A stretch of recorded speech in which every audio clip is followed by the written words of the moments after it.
presents Youth Week, April 13th through the 16th. Mother Romanitha Stallworth will interview five outstanding young people that are doing amazing things while serving God and humanity in the process. Join us on Ask Mother this week, Tuesday, Wednesday, Thursday, and Friday at 6 o'clock p.m. Eastern Standard Time. Join us to hear each amazing journey these young people are pursuing. Please like, share, and subscribe on Facebook and YouTube and other media outlets as well as AskMother.net. We look forward.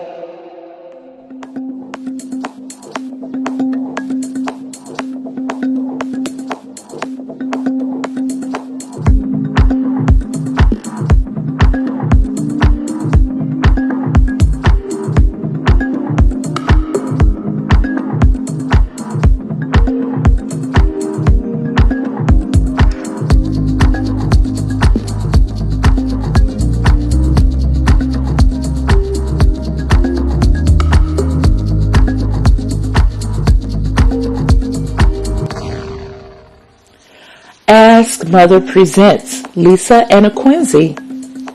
Lisa has earned a Bachelor's of Arts in Psychology from St. John's University in Jamaica, New York, a Master's of Public Health with a focus on global health leadership from the University of Southern California, Los Angeles, California, a Master of Science, Physiology and Complementary and Integrative Medicine from Georgetown University, Washington, D.C. She will earn her medical degree in 2024 from the University of Louisville School of Medicine in Louisville, Kentucky. Lisa is the CEO of More Out of Life, LLC. She serves as the incoming president of the Kentucky Medical Association and American Medical Association Medical Student Section of Louisville, co-president of the Integrative Medicine Interest Group, Student National Medical Association Liaison, and a student representative of the University of Louisville School of Medicine, Anti-Racism Task Force.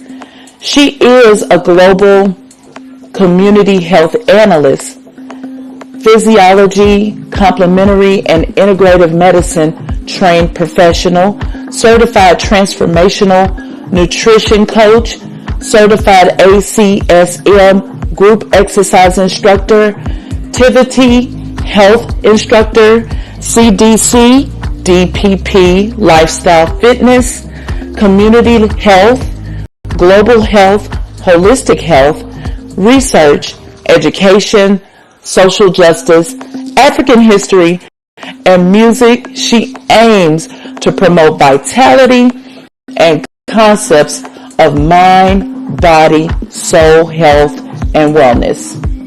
She loves working in a field that is completely dedicated to uplifting people to their highest potential. Lisa feels that having the opportunity to play a role in reducing pain and suffering while empowering people to attain their health and wellness goals is rewarding, inspiring, and humbling. Ask Mother welcomes Lisa Anakwenze. Oh, welcome to Ask Mother. And this is our third installment on our Youth Week. And we have a wonderful, and we have a wonderful young woman that I'm proud to call my great niece, who is here today and who you will find, as I do, to be a phenomenal young woman who is destined to be a tremendous impact in our community. And we'll talk more about that. Lisa, welcome to Ask Mother. Welcome to Youth Week. And we're here today wanting to know just a little bit more about you, and so that you can project yourself to the community of the world. Okay, so you are third from a family of four children. And tell us a bit about your family of origin, starting with your parents and kind of going down. Yes. First of all, I just wanted to say thank you so much for having me, and thank you for allowing me to be part of such an amazing movement and a journey. I think that this is really just spectacular. Thank you. Yes. So, like you said, I am the third of four children. I always say it worked out perfectly: two boys, two girls. Mm-hmm. Fingers crossed. We'll see if that works out for me too. So my mom is from Louisville, Kentucky, and my dad is from Abagana, Nigeria. And so a lot of people kind of along the way always ask me, well, how did that happen? How can that work? Mm-hmm. And through my parents, I was really able to see a lot of this kind of interesting overlap and kind of like the story of, African and African diaspora culture and how they meet together. And I always think about my mom as just a traditional, solid, good Southern woman. And I think having those strong values, being raised in the South, really kind of helped to bridge that cultural gap. And so it's kind of like, even though literally, my dad also speaks another language, but it's like they speak the same language when it comes to marriage and certain values. So that's been a very interesting journey. Well, that's wonderful. And both of your parents are physicians, right? Correct. Yes. Okay. Talk to me about that and the influence that obviously they've had in your life. Oh, yeah. So they have an interesting story. They met in undergraduate, and then they actually got married in undergraduate, and they attended the same medical school together. And so, again, it's just been interesting to even observe them both being physicians. They're both family practice physicians, but they both practice differently. Mm-hmm. And so that taught me about kind of the wide spectrum of approaches that you can have with patient care and interactions. And it kind of helped to expand the scope of how I feel that I can one day become a physician. They both have served their whole life in underserved communities, predominantly communities of color.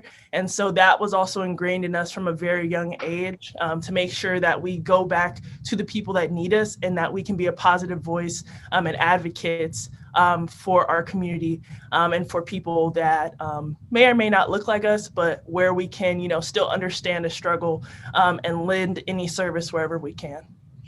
Well, that's wonderful. And that, I think, is going to bring me to our next question about why holistic medicine.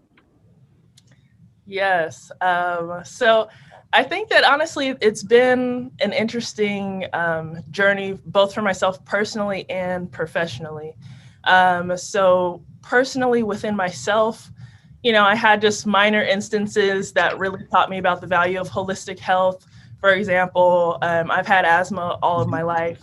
And sometimes when I would have asthma attacks as a child, the school nurse would tell me to, watch your breathing, drink some water, things like that. When I would go hiking with my siblings, I found this plant close to my house that when you inhale, basically it kind of has a tea tree type of smell. So it works in a similar way where it's going to help to basically open up your respiratory system and allow you to be able to breathe a little bit easier. So kind of making those kind of interesting connections kind of drove me into wanting to understand both, pharmaceuticals, but also, well, what are these things that exist outside of just pharmaceuticals, outside of, just a simple prescription and a 15-minute consultation with your physician that can also impact your health. And one of those things is also spirituality. So then academically, that drove me to pursue a master's degree in complementary and integrative medicine.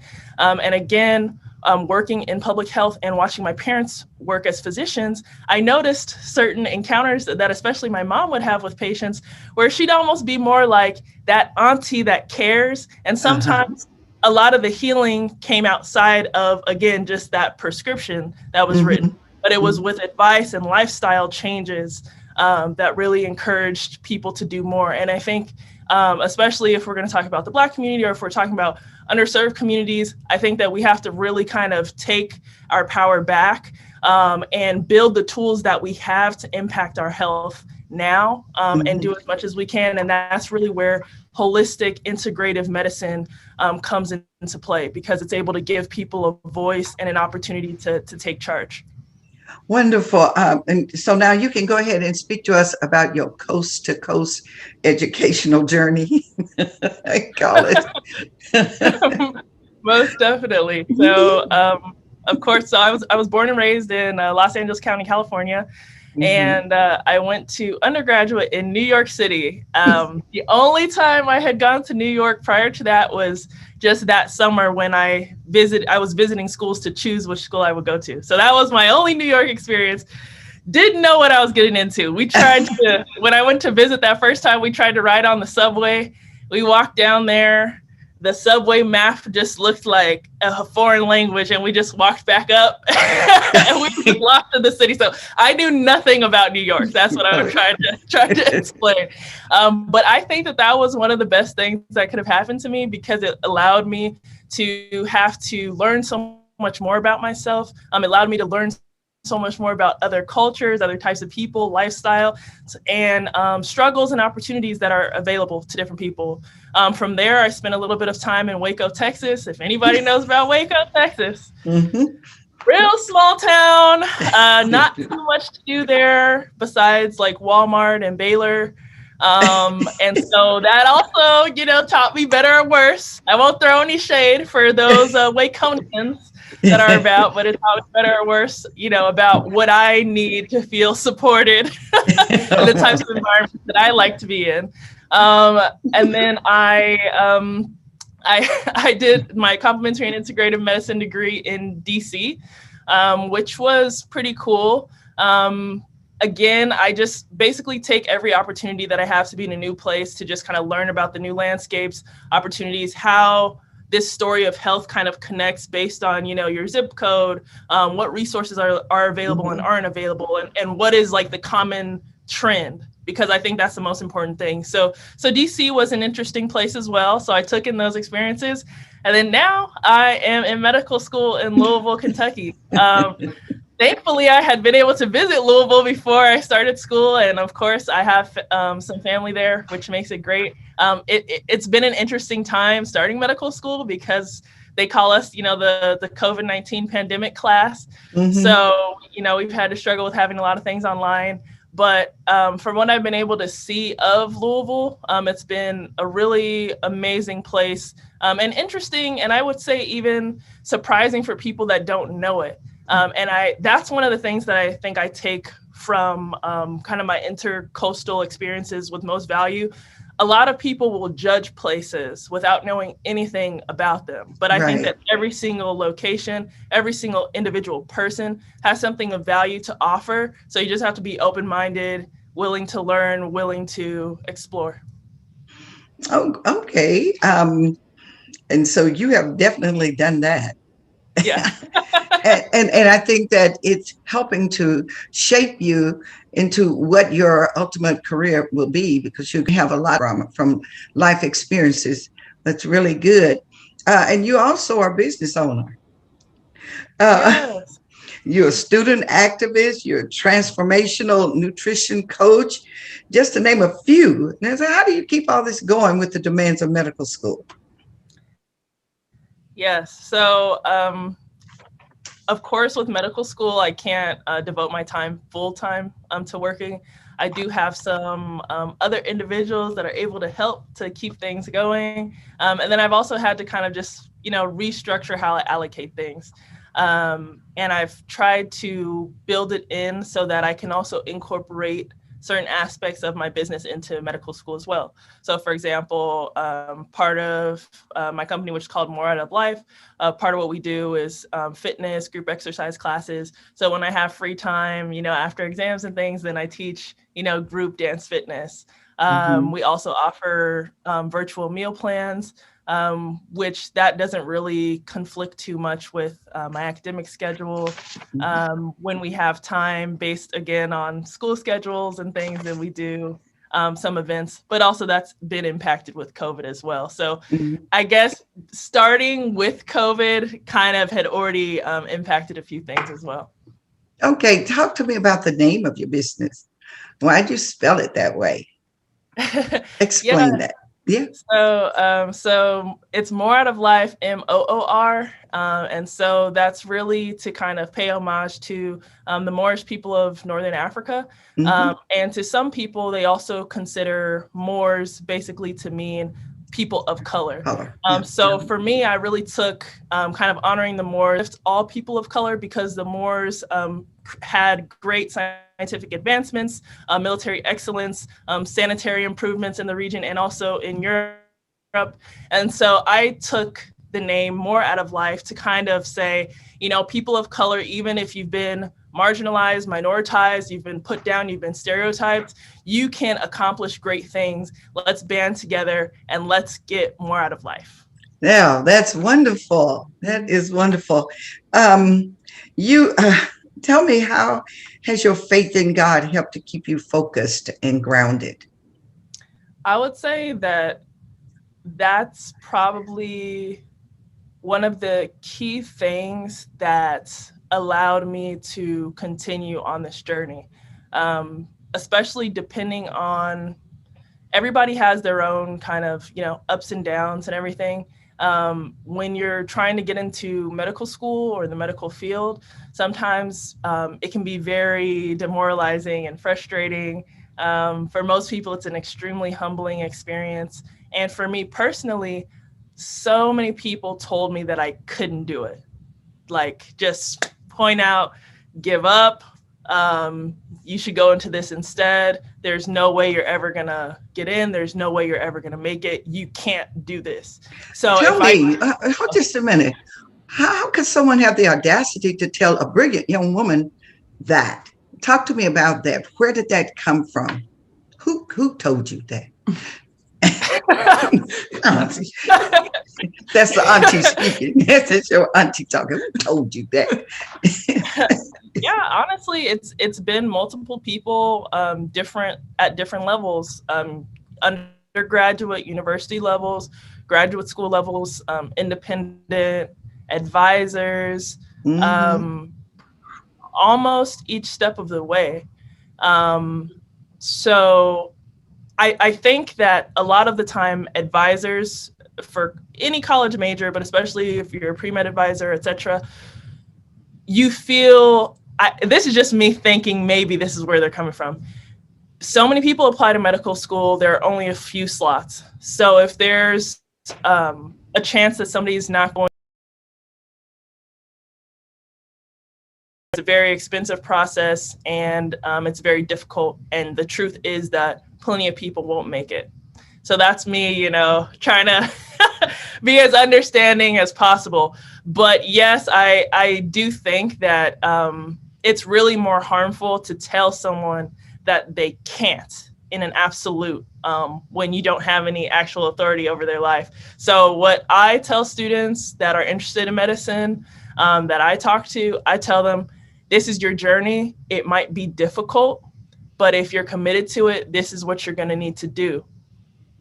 And that's that. So then it's up to the student, how committed they are, and what they're really going to put into trying to push forward and pursue it. Well, what level of your faith, how did your faith help you? I mean, because you use the word demoralizing, you say that the process can be demoralizing. And so where did your faith step in right there? Just, well, honestly, when you were asking me the question, I really just thought about the reality of it. Like, you know, sometimes you're just going to be so crushed that, you know, you just have to cry. And then sometimes you start to question yourself. And in those moments, that's when I would really draw upon my faith, and also through prayer and understanding. But I think that those moments when you're so down and you're just like, can I even do this? And then God really reminds you, it's not like, can you do this? Like, this is what you were put here for. That's what pushed me to propel. And even moments, there were, like, when I was in undergrad, there was a time when I was thinking, well, maybe I could just do something else instead. And nothing else clicked. Like, when you know that, when you're like really following in your purpose, like when you're really following what God's plan is for you, there's like a fire in it. Like you feel it moving. Now, that doesn't mean that it's necessarily going to be easy, but like Right. you feel it. And with these other things that I tried to pursue, I didn't feel it. And also, I think too, sometimes when you get kind of distracted, and when you start to veer too far off, this is my personal opinion. I believe that that's also sometimes when you start to experience these other things like depression and more anxiety and things like that. And so I noticed, just like in retrospect, parts of my life where I was at those low places, I was really getting the right path. And so your purpose, and it does, purpose has a voice. It speaks to you. And I read something a couple of weeks ago, and it really resonated with me. And I've been telling people this ever since, is that disaster tried to kill me, but purpose would not let me die. And I love that. I love that, because we can all look back in our lives and we can see devastating things. We can hear devastating things that could just, I mean, it's like ice water on you. Hallelujah. But down on the inside, your purpose does not go out. That fire is in there. You just got to, it's smoldering sometimes, and you just got to get that kindling back in there so that fire can blow back up. And that really is what keeps us as human beings, and certainly as people of color, keep going. We have to have that. And you have a transatlantic family that pushes you. And of your parents, which of the two have pushed you and encouraged you, and I know who has nurtured you the most, but who spoke to you and said, you will do this, Lisa? That is good. They both have their own ways of speaking, so I'll give them both some credit. But I think I am going to still end up landing on my mom. But so my dad's style is just straight shooter. He's just going to spit it at you. There's not going to be any cushion. So it's just, you're smart enough to do this. What are you doing? Nobody can stop you. Get out there and succeed. You're the only one that will hold you back. And that's rough. It's him. It's positive, but my mom is more so, Lisa, I know you could do this. I've been praying about this. I know that you have the strength. Wow, you're so capable. Her sitting down and having conversations with me about medicine and allowing me to actually kind of dialogue with her, almost as if I'm like a colleague instead of somebody who's not even in medical school yet, and just giving me these opportunities to I would say, build my confidence in medicine and be involved. And then her constant just like push along the way, I would say definitely did a lot as well. So did you work in your mom's clinic? I worked with both of them. Oh, okay. Okay. What's the difference in their clinics? My mom's clinic, like I said, I would say hers is a little bit more intimate. And then, like I said, she has a very much like auntie approach. So somebody might come in and maybe they're coming in because they have a cold, but she can also see, well, they're hungry. Why is it that they're not eating at home? They look disheveled today. Normally they've been looking put together. What's going on? Did they lose their job? Is everything okay at home? Like, she really takes that time to dig into kind of like those psychosocial factors. And now I'm thinking maybe it also has to do with the theology major in undergraduate. So that helps. And then I think just kind of she has a very warm, loving nature. So that's kind of her style at her office. My dad's office, I guess you could say he's a little more comedic, but he's like also quicker. So he Okay. has little like dances he'll do for the patients. He has these extravagant cowboy hats that he'll wear to the office and stuff like that. But when you're seeing him, it's gonna be a lot quicker. I think that he still dives into some of those things, but he doesn't dive into them in the same way that my mom does. So it's marvelous that they both have their own clinics. Yeah, I think initially they practiced together, and I then they're know. like, "No, we gotta Yeah. do it how we want." I can see him saying, hurry, hurry, hurry, hurry, hurry. Oh yes, yes, yes, yes. He's That's always great. paging someone. Yeah. Yeah. That's so wonderful. Tell me about your siblings. What do they do? And how have they encouraged or impacted you in your life journey? Okay. Um, I was gonna start with my oldest sibling, but I want to start instead with my older brother, who is the second of us. He told me this story when I was still in college, undergraduate. He told me that when I was little, maybe I was like 4 or 3, he fell and he cut himself really bad. I think part of his toe might have come off or something. It's something kind of extreme, like there was some blood. And he said that my parents were even a little bit like anxious about him. They were trying to like rush and see how they could help him. But he said that I just came up to him as a little 3 or 4 year old, and I was like something somehow like it's okay, you're gonna be all right or something. I Yeah. patted him, and then somehow I got either I don't know if I got a band-aid, but I got something for him because I don't want to oversell the story, but I think he said band-aid. And yeah, so I gave that to him, and then I was just rubbing him, and I said, "You'll be okay, you'll be okay." And so he told me like ever since that moment for him, so that was when he was probably about like 7 or 8 or something.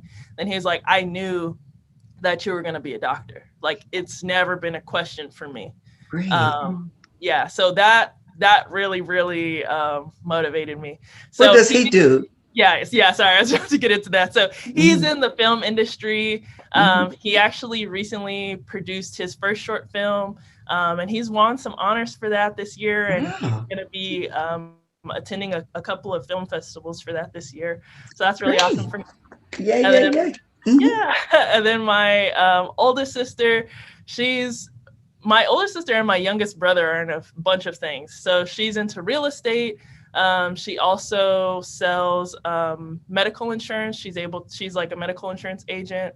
And then she also works with like a financial firm. And then she's also involved in public health. We actually work together quite a bit doing like different public health initiatives in Los Angeles County. For marginalized communities. We have like a free resource center where people can come for health and wellness classes, to get enrolled in insurance and all kinds of things like that. So that's what she's doing. And she's encouraged me too. Sometimes she has kind of the approach that my dad has, but she'll be something she always says to me is like, "You're one of the smartest people I know. You just make this stuff look easy. Yeah, you can do it." Like, you never question yourself. And then my youngest brother, like I said, he's involved in so much. So he actually helps me with More Out of Life. He's a marketing director, and then he's also involved with financial firm, and then he's a sports agent. So recently he's been licensed to do I guess like brokering deals or agent deals with international basketball, with women's basketball, and then I think and like the lower leagues in the U.S. And then I think he's working on getting his license for the NBA soon. Wonderful. Well.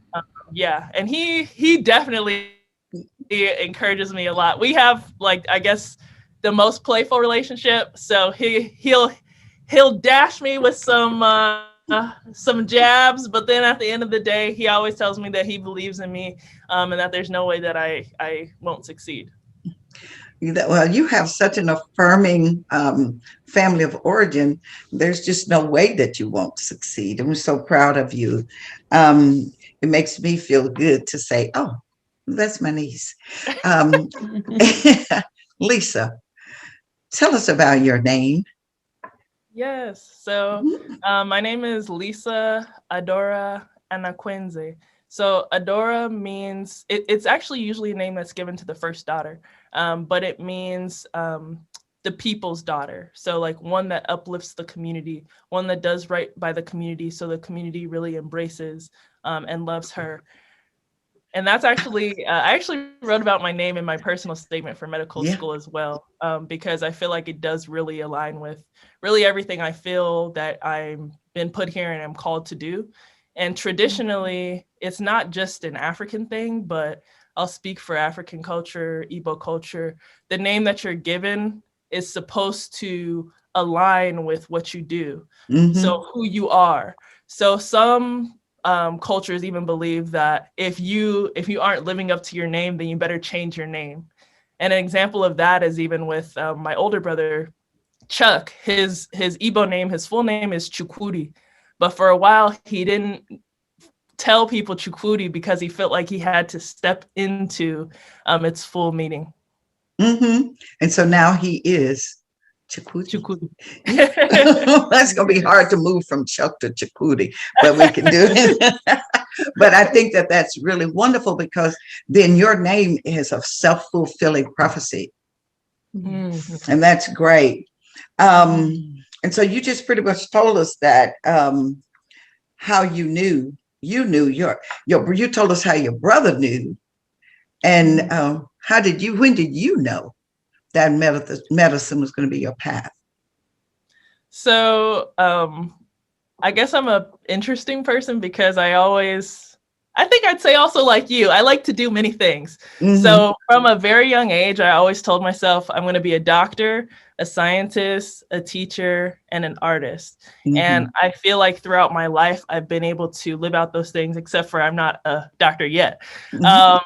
And so I basically my whole life, I was telling myself that. Like I said, the only times when I started to question it a bit or see, well, maybe I should do something else, that was in like undergrad time and when I was just kind of fighting to get into medical school. But I always knew that it was my calling, and it was really just kind of just re-strengthened. So the more I interacted with patients, the more I learned about the healthcare system, the more I learned about biology and all of that. Mm-hmm. Well, this has just been great. Now you have just recently become engaged. Yes. Do you have a date for marriage? And tell us a little bit about him. All right. So he's Igbo as well. So the same tribe as my dad. We met it was actually like a cultural event. And we had a dance off. So that was our first encounter. So that was a nice, wholesome meeting. So he's a very structured type of person, but he also knows how to relax and have a good time. And he's very, very supportive of me and my goals. And he also encourages me along the way. As far as dates, so we're going to have a traditional Nigerian wedding, and then we'll also have like an American style wedding. So for the traditional Nigerian wedding, we're thinking this December, around December 27th. And then potentially the American wedding, I'm still pushing for January. He's pushing for like around Easter time. So we still have to work that out. But it should be coming soon. We're going to talk about that piece right there. Okay. Well, I am so happy. Oh, and he's also in medicine, isn't he? Yes. Yes. So he works in mental health, and then he's in school for nursing. Great, great, great. And so the future is going to really help the community as it relates to you and your future husband. And I'm so proud of you. We are. And we know that you're going to be great. Thank you. Because you're great already. Yeah, you're great already. Yes, you are. And we love you. You bring Whenever you come in, you bring light. So Oh. here comes Lisa. We actually get all excited. Lisa's coming. Okay. And so we're so grateful for you giving us this opportunity to kind of delve a little bit more into you, who you are, and how you have held on to who God made you to be, and growing in your relationship with him just through the things that we suffer. If we stop along the way, we stop our growth. But for you to, if you're gonna grow, you have to keep going. And we're just so looking forward to 2024. When- we're so looking forward to it.